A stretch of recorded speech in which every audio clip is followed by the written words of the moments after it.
Hello everyone. Last काफी lecture से हमने कौन सा चैप्टर स्टार्ट कर रखा है? चैप्टर नंबर 4 क्लास 11 का chemical bonding and molecular structure. ठीक है, इस चैप्टर में हमने मोस्टली टॉपिक कवर कर लिए थे। हम थ्योरी से स्टार्ट कर चुके थे। लास्ट लेक्चर में हमने valence shell electron pair repulsion theory start की थी।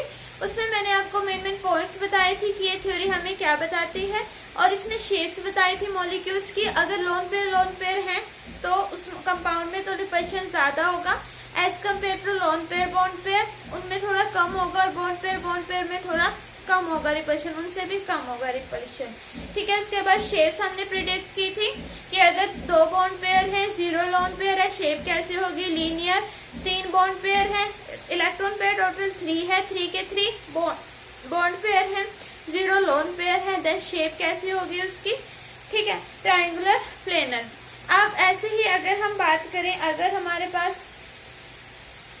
हमारे पास 4 के 4 बॉन्ड पेयर हैं, उसमें एक भी लोन पेयर नहीं है, तो शेप कैसी होगी? टेट्राहेड्रल। अगर उसमें 3 बॉन्ड पेयर हैं, 1 लोन पेयर है, देन जो शेप थी वो थी ट्राइगोनल पिरामिडल। आई होप आपको ये शेप्स क्लियर होंगी। अगर नहीं देखा तो आप लास्ट वीडियो में देख सकते हो कि मैंने आपको उसमें सारा एक्सप्लेन किया हुआ था कि किसकी कौन सी शेप्स होती है। अब उनके हम कैसे कैलकुलेट करेंगे कि किस कंपाउंड की कौन सी शेप होती है, उसके लिए आप फॉर्मूला यूज करोगे। पहले आपको क्या निकालने होते हैं? Electron pair. तो इलेक्ट्रॉन पेयर निकालने के लिए आप क्या फॉर्मूला यूज करोगे? Half number of valence electron, number of valence shell में कितने इलेक्ट्रॉन है, ठीक है, half number of valence electron. Valence shell की जो इलेक्ट्रॉन है वो तो आपको पता ही होंगे, वैलेंस शेल में कितने इलेक्ट्रॉन होते हैं, प्लस कितने इलेक्ट्रॉन यहाँ पर लिंक है, total number of atoms link, कितने एटम्स वहां पर लिंक है उसके साथ। ठीक है, फॉर एग्जाम्पल अगर हम बात करें H2O की, H2O में सेंट्रल एटम तो पता ही, हम कैसे फाइंड आउट करेंगे? H2O में यहाँ सेंट्रल एटम होगी oxygen. Half number of valence electron कितने होते हैं ऑक्सीजन में? 6, प्लस कितने एटम्स लिंक है? 2, तो कितने हो गए?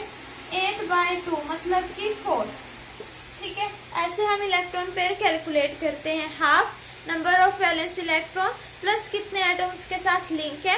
अगर इसके ऊपर कोई चार्ज होता है, अगर पॉजिटिव चार्ज है तो माइनस होगा, माइनस कैटायन, अगर नेगेटिव चार्ज है तो प्लस होगा, अनायन।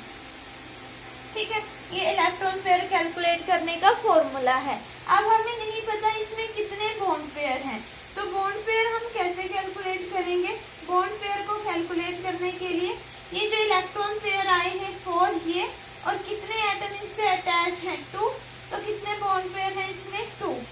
2 इसमें बॉन्ड पेयर हैं। अब लोन पेयर कितने होंगे इसमें? लोन पेयर हम कैसे फाइंड आउट करेंगे? Electron pair minus bond pair means 4 - 2, इसमें 2 ही लोन पेयर होंगे। तो आपको क्लियर हो गया कि 4 इलेक्ट्रॉन पेयर वाला चलेगा, मतलब जिसके 4 इलेक्ट्रॉन पेयर है उसमें से 2 तो बॉन्ड पेयर है ऑक्सीजन, 2 इसमें क्या हो गए? बॉन्ड पेयर, और लोन पेयर कितने हो गए? 2, मतलब इसकी जो शेप आई वो कौन सी आई? V shape. इस तरीके से हम शेप फाइंड आउट करेंगे बाय यूजिंग फॉर्मूला का यूज करके हम शेप फाइंड आउट करेंगे। ठीक है, क्या बोला मैंने कि अगर हमें शेप्स फाइंड आउट करनी है कि किसकी कौन सी शेप्स होती है, तो हम कैसे फाइंड आउट करेंगे? सबसे पहले हमने इलेक्ट्रॉन पेयर कैलकुलेट करने हैं। Half number of valence shell में कितने इलेक्ट्रॉन है, ठीक है, और कितने एटम उसके साथ लिंक है। अगर इसके ऊपर पॉजिटिव चार्ज है तो माइनस हो जाएगा, अगर नेगेटिव, जितने पॉजिटिव और नेगेटिव चार्ज होंगे, अगर पॉजिटिव चार्ज है 2 तो 2 माइनस होंगे, अगर नेगेटिव चार्ज है तो वो ऐड होंगे। ठीक है, इलेक्ट्रॉन पेयर पता चल गए, मतलब 4 वाले इलेक्ट्रॉन पेयर की बात हो रही है, जिसमें कौन कौन सी शेप थी? टेट्राहेड्रल शेप थी, वी शेप, बैंड शेप थी, और कौन सी शेप थी? ट्राइगोनल पिरामिडल शेप थी जिसमें, ठीक है, वो सब 3 शेप्स है, और 3 शेप में से कौन सी शेप है उसके लिए हमें बॉन्ड पेयर पता होना चाहिए। बॉन्ड पेयर मतलब जो ये इलेक्ट्रॉन पेयर आए हैं माइनस कितने एटम्स लिंक है इसके साथ? 2, और लोन पेयर कैसे करेंगे, electron pair minus bond pair, तो हम लोन पेयर कैलकुलेट कर सकते हैं। अभी हम एक दो एग्जांपल से कंफर्म कर लेते हैं कि ये फॉर्मूला ठीक है या नहीं, फिर डायरेक्ट मैं आपको ट्रिक बता दूंगी कि बॉन्ड पेयर और लोन पेयर हम कैसे कैलकुलेट करेंगे। एक हम पहले तो सीधे लेंगे Cl जिसपे कोई चार्ज ना हो, पहले हम वही लेंगे कंपाउंड। फॉर एग्जाम्पल हमने लिया कंपाउंड Cl यूज करेंगे, वो हम एग्जाम्पल यूज करेंगे ClF3 वाला हम एग्जाम्पल। फर्स्ट अभी हमने ये देखा कि फॉर्मूला कैसे कैलकुलेट करते हैं, ठीक है, कैसे बैलेंस शेप्स हम कैलकुलेट करेंगे, इसके लिए हम कौन सा फॉर्मूला यूज करेंगे वो मैंने आपको बता दिया। अब हम एग्जाम्पल लेते हैं ClF3। फर्स्ट हम एग्जाम्पल लेंगे ClF3। तो सेंट्रल एटम है क्लोरीन, क्लोरीन के वैलेंस शेल में कितने इलेक्ट्रॉन होते हैं 7, कितने एटम्स लिंक है 3, मतलब 10/2, कितना है इसका आंसर 5 आ गए, मतलब 5 वाला पेयर चलेगा इसमें। 5 टोटल इलेक्ट्रॉन पेयर है, 5 इलेक्ट्रॉन पेयर है। 5 में कौन कौन सी शेप थी, लाइक बैंड शेप हो गई, band shape, T shape, trigonal, bipyramidal, linear, ये शेप थी। अब कौन सी है इनमें से शेप, अब कितने बॉन्ड पेयर हम कैसे कैलकुलेट करते हैं, कितने एटम्स लिंक है, कितने एटम्स लिंक है 3। और लोन पेयर हम कैसे कैलकुलेट करेंगे, bond pair, electron pair minus bond pair, 5 - 3 = 2 lone pair है इसके पास। तो Cl हो गया सेंट्रल एटम, 3 तो बॉन्ड पेयर है और लोन पेयर कितने हैं 2 है लोन पेयर, ठीक है। अब इसकी शेप कौन सी हो गई, टी शेप। इस तरीके से हम शेप फाइंड आउट करते हैं। अदर एग्जांपल हम लेते हैं,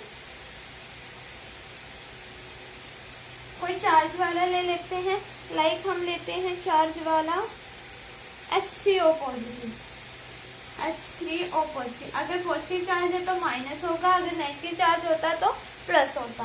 अब हाफ इलेक्ट्रॉन पेयर हमें निकालने हैं। सेंट्रल एटम में ऑक्सीजन के वैलेंस शेल में 6 इलेक्ट्रॉन होते हैं, कितने एटम्स लिंक है 3 - 1, 6 7 8 9 - 1 8/2, 4 हो गए। 4 वाला चलेगा। 4 वाले में क्या क्या शेप थी, टेट्राहेड्रल थी, एक लोन पेयर था तो कौन सी शेप थी, ट्राइगोनल पिरामिडल, ठीक है, ट्राइगोनल पिरामिडल। और अगर दो बॉन्ड पेयर 2 लोन पेयर तो भी शेप। अब इसके कौन सी शेप होगी, अब बॉन्ड पेयर हम कैसे कैलकुलेट करेंगे, कितने बॉन्ड पेयर हैं 3, कितने एटम्स लिंक हैं, और लोन पेयर कितने हैं 4 - 3 1 लोन पेयर है, मतलब इसमें कितने हैं 3 के 3 बॉन्ड पेयर है और एक लोन पेयर है। शेप इस तरीके से बनेगी,